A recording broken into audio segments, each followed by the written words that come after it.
Celui qui a la soif a priorité dans la présence de Dieu. Celui qui a soif a priorité dans la présence de Dieu. Bartimée avait soif et il a eu priorité. La femme à la perte de sang a eu soif. Elle a eu priorité. Lorsque il y a 1000 personnes devant Dieu, les personnes qui sont VIP, ce sont les assoiffés. Dans l'église, les VIP, ce sont les assoiffés. Ce ne sont pas les hommes riches de l'église. Ce ne sont pas ceux qui portent des costumes. Ce ne sont pas les gens qui ont de grosses maisons. Dans l'église, les VIP, ce sont les assoiffés. Ce sont les assoiffés. Ce sont les assoiffés. Ce sont les assoiffés. Lorsque Dieu se meut dans un endroit, les premières personnes qui cherchent, les assoiffés. Ici, maintenant, Dieu cherche des assoiffés. Quelqu'un qui est dans la foule là, mais il n'est pas venu blaguer. Quelqu'un qui est dans la foule là, mais il est en train de faire une prière bizarre. Quelqu'un qui est dans la foule là et qui a un désir ardent. Quelqu'un qui est dans la foule là, qui est en train de faire une prière d'agonie. Cette personne a priorité. Cette personne a priorité. Mon frère, tu as priorité. Ma soeur, tu as priorité. Mes frères et sœurs, qui d'entre vous aimerait préparer la nourriture et les gens n'ont pas l'appétit? Qui d'entre vous préparera encore beaucoup de nourriture si les gens n'ont pas l'appétit? Il en est de même pour les choses spirituelles. Plus tu as soif, plus Dieu dresse la table. Plus tu as soif, plus Dieu dresse la table. Quand tu n'as pas soif, Dieu diminue la table. Pourquoi? Pour éviter le gaspillage. C'est pourquoi la première chose que tu dois chercher quand tu pries, c'est la soif de Dieu. Là où il n'y a pas la soif de Dieu, on prie comme un religieux.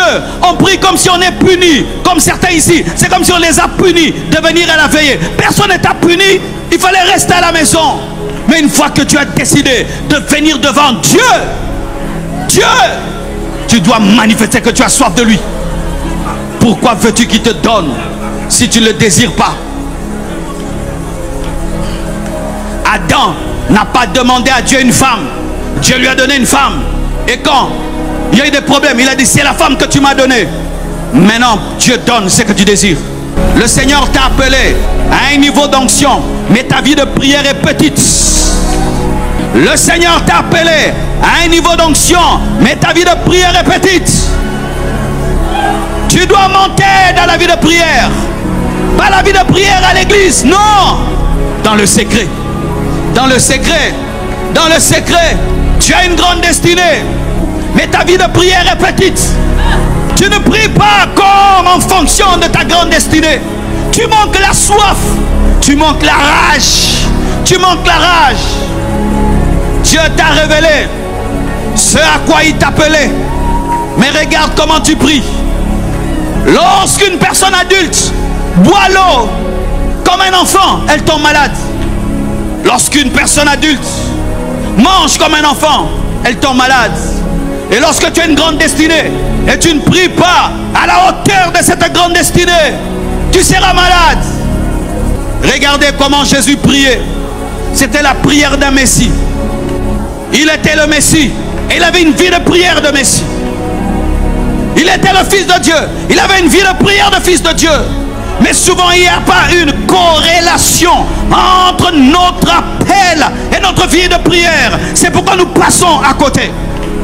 Il est temps que tu payes le prix de la soif. Et que tu puisses dire à Dieu que toutes ces choses dans ma vie qui m'ont volé la soif de Dieu me quittent. L'amour du monde, la distraction, la télévision, le téléphone, le péché, aimer des choses plus que Dieu, ça tue la soif de Dieu. N'aime rien plus que Dieu. N'aime rien plus que Dieu. N'aime personne plus que Dieu. Chaque fois que nous aimons quelqu'un plus que Dieu, ça tue la soif de Dieu. Et tu verras. Et tu sauras qu'il y a un Dieu qui existe. Parce que Dieu est vivant.